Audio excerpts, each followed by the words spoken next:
untuk mengerucut kepada pucuk pimpinannya yang bersimbolkan mata sebelah. Siapa itu mata sebelah?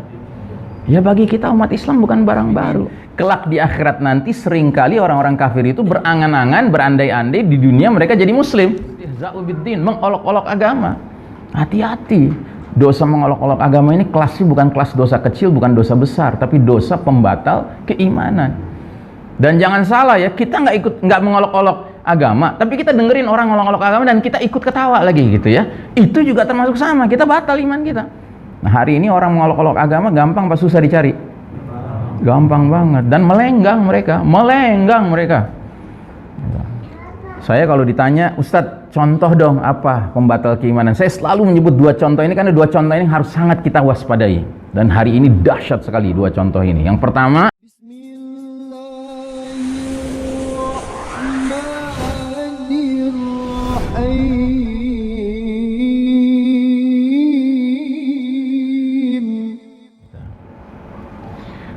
nah, cilakanya selanjutnya kaum kafir Yahudi Nasrani ini merancang, membangun, dan mengokohkan tegaknya sistem kafir syirik yang mereka sendiri kasih nama Novus Ordo Seclorum. Dari mana nama ini kita dapatkan? Dari kertas ini. Kertas apa ini? Ya, uang $1 Amerika Serikat ya. Jadi hanya di pecahan uang $1 Amerika Serikat itulah gambar ini kita temukan. Ini gambar apa nih? The Great Seal. Anda tahu seal itu artinya apa? Seal itu artinya stempel atau materai. Ya, great itu agung, mulia. Jadi ini adalah materai yang agung. Ya, ini istilahnya nih stempel mereka nih, penting nih dipahami nih stempel mereka. Nah di stempel ini ada gambar piramida tunggal. Cuman satu piramidanya, terpotong bagian atasnya. Ketiga yang ukurannya ngeplak untuk jadi pucuk piramida itu, tapi sengaja nggak ditempel. Terus di dalam segitiga itu ada gambar apanya? Gambar mata tunggal, mata sebelah. Dan di sekeliling segitiga itu dikasih garis-garis, seolah-olah mengisyaratkan bahwa mata itu sumber cahaya, sumber petunjuk, sumber bimbingan. Nah, terus di bawahnya mereka tulis dia tuh kata-kata mutiaranya tuh, Novus Ordo Seclorum. Apa artinya? Novus artinya new, baru. Ordo artinya order, tatanan. Seclorum artinya sekuler, dunia, world. Jadi mereka ingin merancang Novus Ordo Seclorum, new world order. Ya. Agak mirip-mirip dengan new normal ya. Gitu, ya kan? Dengar new normal, new world order. Oh, ini baru-baru semua nih. Kita mau diperkenalkan yang baru-baru nih. Ini jalan membiasakan kita dengar kata-kata new. Ya, termasuk agamanya orang modern sekarang namanya apa? New Age Religion, New Age Movement. Ya, agama New Age, ya, era baru. Gitu. Ya, hati-hati. Ya, kita nggak perlu yang baru, yang kita perlu yang asli, yang benar, yang lurus, yang lempeng. Gitu. Ibrahim alaihissalam itu udah lama, udah kuno, gitu, tapi itu benar, lempeng. Gitu. Jadi mereka ingin mengatakan sudah berlalu tuh tatanan dunia yang lama. Nggak boleh ditengok-tengok lagi, kalau perlu dicaci maki, ya kan? Dan memang itu kerjaan mereka sekarang, mencaci maki semua yang berbau tatanan lalu. Gitu. Nah dalam hal ini tatanan yang lalu apa ya? Tatanan yang lalu adalah termasuk tatanan kita yang kita perkenalkan waktu itu, sistem iman tauhid itu. Nah jadi mereka perkenalkan tatanan dunia baru yang hakikatnya adalah memasukkan semua penduduk planet bumi ini ke dalam satu kotak tunggal ini, kotak piramida tunggal ini, untuk mengerucut kepada pucuk pimpinannya yang bersimbolkan mata sebelah. Siapa itu mata sebelah? Ya bagi kita umat Islam bukan barang baru. Nabi sudah menyatakan 15 abad yang lalu, innahu a'warul aini wa inna rabbakum laisa bi'awar. Sesungguhnya si Dajjal itu bermata sebelah, sedangkan Rabb kalian tidak bermata sebelah. Jadi mereka membangun satu tatanan dunia baru yang ujung-ujungnya semua penduduk bumi ini masuk dalam keranjang itu, dalam kotak piramida itu, yang pucuk pimpinannya simbolnya bermata sebelah berarti Dajjal. Dan mereka tulis di atasnya Anuit Coeptis, lagi-lagi bahasa Latin. Apa artinya? He has favored our undertakings. Dia, si mata sebelah itu, telah merestui, meridhoi semua upaya-upaya kami. Undertaking itu bisa diartikan upaya, usaha, bisa juga diartikan pengambil alihan. Semoga dia meredoi semua pengambil alihan kami ini. Gitu. Pengambil alihan dari mana? Dari sistem iman tauhid tadinya. Gitu. Diambil alih sama mereka. Nah, jadi dengan kata lain, tatanan dunia baru ini tiada lain adalah sistem Dajjal. Ya. Istilah sistem Dajjal kita ambil dari bukunya Ahmad Thompson. Jadi Ahmad Thompson, seorang penulis Muslim berkebangsaan Inggris, menulis buku yang berjudul Dajjal the Antichrist dengan gambar depannya The Great Seal tadi. Buku ini sudah diterjemahkan ke bahasa Indonesia dengan judul Sistem Dajjal. Di sini penjelasannya, Sistem Dajjal, buku ini menguak akar krisis yang menjelma secara global di berbagai bidang kehidupan. Ya. Dan buku ini terbit tahun 2013, ya. Tapi sekarang Anda nggak bisa temukan di toko buku. Ya, nggak di Gramedia, nggak di Gunung Agung, nggak di Bank Buyung, nggak ketemu buku ini. Gitu. Kenapa? Karena kelihatannya diborong. Diborong sama siapa? Sama sistem Dajjal. Karena sistem Dajjal nggak mau orang baca buku ini dan jadi ngerti gitu tentang tatanan dunia baru ini ternyata zolim, ternyata rusak, ternyata destruktif, ternyata sangat dahsyat kejahatan-kejahatannya. Gitu. Sehingga kita kerjaannya sibuk dengan urusan kecil-kecil aja gitu, bukan urusan yang gedenya kita nggak ngerti, grand design-nya kita nggak bisa ngerti, gitu. Padahal kita perlu paham grand design-nya itu apa, ya. Nah, grand design-nya adalah memaksakan seluruh umat manusia untuk tunduk pada satu sistem tunggal, ya, yang bernama sistem Dajjal. Apa maksudnya sistem Dajjal? Sebuah sistem yang mana Dajjalnya belum muncul, tapi kelakuannya, karakternya mirip Dajjal, sistem itu. Karena hakikatnya sistem itu adalah tatanan dunia yang sejatinya dipersiapkan untuk menggelar karpet merah penyambutan hadirnya Al-Masihud Dajjal, sang juru selamat palsu bernama Dajjal. Al-Masih itu artinya juru selamat. Ya. Kita menyebut Al-Masihud Dajjal, kita menyebut Al-Masih Isa alaihissalam. Karena dua-duanya juru selamat, yang satu juru selamat palsu, yang satu juru selamat beneran. Isa alaihissalam nanti kalau turun bukan membawa ajaran baru, apalagi membawa ajaran Nasrani yang udah sesat menyimpang begitu. Isa alaihissalam menjadi pengikut Nabi Muhammad SAW. Sehingga dalam hadisnya jelas tegas dikatakan oleh Nabi dalam hadis sahih, yuqatilun nas alal Islam. Isa alaihissalam nanti akan memerangi manusia sampai masuk Islam. Jadi Isa alaihissalam nanti kalau turun cuman ngasih dua pilihan sama orang kafir. Siapapun kafir, mau kafir Yahudi kayak Nasrani kayak musyrik kayak, pilihannya cuma dua. Pilihan pertama, aslim taslam, masuk Islamlah engkau, niscaya engkau akan selamat dunia akhirat. Kalau nggak mau, mati. Kok nggak ada pilihan ketiga, Ustadz? Apaan tuh pilihan ketiga? Jizyah. Nggak ada, justru dicabut jizyah sama Isa alaihissalam. Karena Isa alaihissalam diberi hak oleh Allah untuk menawarkan dua pilihan saja, bukan menawarkan pilihan ketiga seperti selama ini. Selama ini setiap mujahidin masuk ke wilayah baru, ketemu sama pimpinan wilayah itu, ditawarkan tiga pilihan. Masuk Islam, nggak mau, bayar jizyah, nggak mau, perang. Tapi kalau Isa alaihissalam sudah turun nanti, cuma dua pilihannya. Ya, dan yang boleh begini cuma Isa alaihissalam, yang lain nggak boleh. Ya, nggak boleh. Kalau Isa alaihissalam sudah haknya. Kenapa? Karena kalau Isa alaihissalam sudah turun, adalah keterlaluan orang kafir masih mau ngeyel juga, gitu. Ya kan? Padahal Isa alaihissalam sudah turun, yang berarti kiamat udah deket banget, gitu. Dan Nabi Muhammad SAW udah datang sekian waktu yang lalu, udah cukup waktu untuk mikir sebenarnya. Masih mau nolak juga, silakan. Pilihannya cuma dua, masuk Islam atau mati.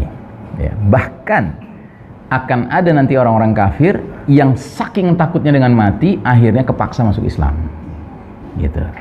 Nah, yang kepaksa masuk Islam ini terserah selanjutnya apa. Kalau selanjutnya dia jujur, akhirnya benar-benar belajar Islam dan melaksanakan Islam, mudah-mudahan aman dia. Tapi ada yang masuk Islam gedok terus gitu, kesel banget gitu karena kepaksa masuk Islam. Nunggu-nunggu kapan wafatnya Isa alaihissalam. Begitu wafat, ya kan, murtad lagi dia. Gitu. Aslinya keluar. Nah, lagi seru-serunya aslinya keluar, matahari terbit dari barat. Gitu, ya kan. Mau tobat dia, ya kagak diterima, talambe kata orang Padang. Too late, gitu. Nah, jadi saudaraku rahimakumullah, umat Islam didorong untuk turut mendukung sistem Dajjal, yang berarti diajak untuk turut menyambut hadirnya fitnah paling dahsyat sepanjang sejarah Bani Adam, yaitu Dajjal. Nah, jadi saudaraku rahimakumullah, sistem kafir syirik yang sekarang berkembang hakikatnya adalah sistem Dajjal. Dan tatanan dunia yang katanya dipertautkan, dipertemukan satu dengan lainnya dalam sebuah lembaga mulia kelas dunia bernama PBB, ya, simbolnya kayak gini. Ini simbol di depan layar saja.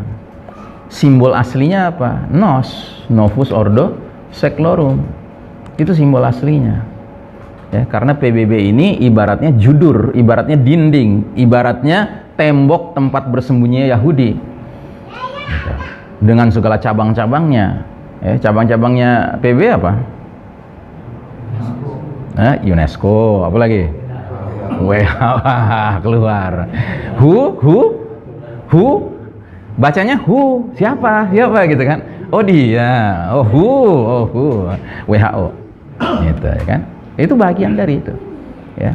Dan sekarang dia lagi digdaya, dia yang seolah menentukan semuanya. Nah, jadi saudaraku rahimakumullah, kondisi kita sekarang ini oleh Nabi SAW dilengkapi hadisnya dengan menyatakan bukan saja badiru bil a'mali fitanan ka qita'il lailil muslim, tetapi Nabi sampai menggambarkan fenomena apa yang muncul kalau sudah seperti itu. Yusbihur rajulu mu'minan wa yumsi kafiran, au yumsi mu'minan wa yusbihu kafiran. Di pagi hari seseorang masih dalam keadaan beriman mukmin, kemudian menjadi kafir di sore harinya, atau di sore hari masih dalam keadaan mukmin beriman lalu menjadi kafir di pagi harinya. Jelas-jelas Nabi mengatakan fenomena yang mencolok di era fitnah yang dahsyat ini, yang gelap gulita ini, adalah munculnya fenomena orang berpindah kapling, tadinya beriman jadi kafir. Nabi tidak membandingkan pagi berbuat baik, sore berbuat jahat, pagi berbuat amal soleh, sore berbuat amal buruk. Bukan, urusannya bukan amal baik amal buruk, urusannya pagi beriman, sore kafir. Artinya apa? Artinya sedemikian masif dan destruktifnya badai fitnah yang merebak, sehingga ancaman bagi umat Islam bukan hanya terjerumus dalam dosa kecil, bahkan bukan dosa-dosa besar, tetapi dosa yang para ulama menyebut dengan istilah nawaqidul iman, pembatal keimanan. Dan inilah puncak kegelapan babak keempat, ya. Saya kalau ditanya, Ustadz, contoh dong apa pembatal keimanan, saya selalu menyebut dua contoh ini karena dua contoh ini harus sangat kita waspadai. Dan hari ini dahsyat sekali dua contoh ini. Yang pertama, contoh pembatal keimanan adalah orang mengaku muslim dengan ringannya mengatakan semua agama baik, semua agama sama, semua agama benar, ya. Ini statement menunjukkan bahwa si muslim ini sudah kemakan dengan salah satu propaganda Yahudi Nasrani hari ini yang namanya faham pluralisme. Hati-hati dengan faham ini. Faham ini kalau kita terima, kita telan bulat-bulat, ya kan, kita ikuti, akan menyebabkan kita terkena dosa pembatal keimanan. Wah, Ustadz, masa ngomong semua agama sama aja batal iman? Ya maaf-maaf aja, kalau nggak pakai dalil emang bingung. Makanya kita kasih dalilnya. Ali Imran 19, Ali Imran 85, Al-Hijr ayat 2. Inna dina indallahil Islam. Sesungguhnya din yang Allah ridhai di sisinya hanya Islam. Nggak ada ayat sesungguhnya Allah ridho dengan semua agama, nggak ada ayat itu, ya. Bahkan nggak ada ayat sesungguhnya Allah ridho dengan agama Islam, Yahudi, Nasrani, nggak ada, gitu. Allah hanya ridho dengan satu, Islam saja. Bahkan di ayat 85-nya surat Al-Imran lebih tegas lagi, Allah berfirman, "Faman yabtaghi ghairal islami dinan falay yuqbala minhu wa huwa fil akhirati minal khasirin." Barang siapa mencari selain Islam sebagai din, sebagai agama, sekali-kali nggak akan diterima darinya, dan dia di akhirat akan termasuk orang yang merugi. Clear kan, jelas kan. Makanya di ayat 2 surat Al-Hijr itu semakin mengokohkan, rubbama yawaddul ladzina kafaru law kanu muslimin. Kelak di akhirat nanti seringkali orang-orang kafir itu berangan-angan, berandai-andai di dunia mereka jadi muslim. Artinya apa? Nyesel apa gembira tuh? Itu menyesal, gitu. Telah salah memilih din waktu di dunia, ya. Nah, itu satu. Yang kedua, contoh pembatal keimanan yang sekarang juga semarak adalah istihza'u biddin, mengolok-olok agama. Hati-hati, dosa mengolok-olok agama ini kelasnya bukan kelas dosa kecil, bukan dosa besar, tapi dosa pembatal keimanan. Dan jangan salah ya, kita nggak mengolok-olok agama, tapi kita dengerin orang ngolok-olok agama dan kita ikut ketawa lagi gitu ya. Itu juga termasuk sama, kita batal iman kita. Ya, silakan dilihat surat An-Nisa 140. Bahwasanya Allah Ta'ala menyatakan barang siapa mendengar ayat Allah diingkari, diolok-olok, ya kan, hendaknya dia jangan duduk bersama yang melakukan itu, ya, sampai ganti ke topik yang lain. Ya. Kalau dia duduk bersama orang itu, maka dia sama aja kayak orang itu. Gitu, berarti dosanya sama. Nauzubillahi min dzalik ya. Nah, hari ini orang mengolok-olok agama gampang apa susah dicari? Gampang banget, dan melenggang mereka. Nah, jadi saudaraku rahimakumullah, sistem Dajjal telah menjelma menjadi peradaban penuh dosa, bahkan menghasilkan umat Islam yang murtad dari dinnya. Karena kehidupan sudah tidak lagi diarahkan untuk meraih keridhaan Allah, melainkan menuju penyambutan roh palsu yaitu Dajjal. Ya. Jadi saudaraku rahimakumullah, pantas kalau dikatakan untuk menjadi generasi Rabbani yang menggantikan generasi yang sudah kena penyakit ini, ya, itu ayat-ayat yang harus kita kunyah-kunyah dan kita usahakan untuk mengamalkannya adalah surat Al-Maidah 54, 55, 56 gitu. Karena di ayat 54-nya Allah mengawali dengan menyatakan ya ayyuhalladzina amanu may yartadda minkum an dinihi fasawfa ya'tillahu biqaumin. Hai orang beriman, barang siapa di antara kalian murtad dari agamanya, Allah akan datangkan satu kaum, satu generasi yang ciri-cirinya A, B, C, D. Nah, ini harus kita penuhi ciri-ciri ini. Kalau kita mau jadi jundullah, kalau kita mau digabungkan dengan junudullah yang lainnya, kalau kita mau dipersatukan dalam Hizbullah, dan kalau kita mau dipilih menjadi bahagian dari Jaisyul Mahdi. Ini kesibukan kita sekarang. Ya, karena generasi ini sadar tidak sadar sudah banyak yang terkena fenomena riddah, fenomena murtad, nauzubillahi min dzalik ya. Nah, kita nggak mau kena fenomena itu. Karenanya kita harus memenuhi syarat-syarat kelayakan menjaga iman ini sampai ke derajat bahkan kita ya ikut menjadi yang membela, mendukung, memperjuangkan menjadi tentara Allah Ta'ala.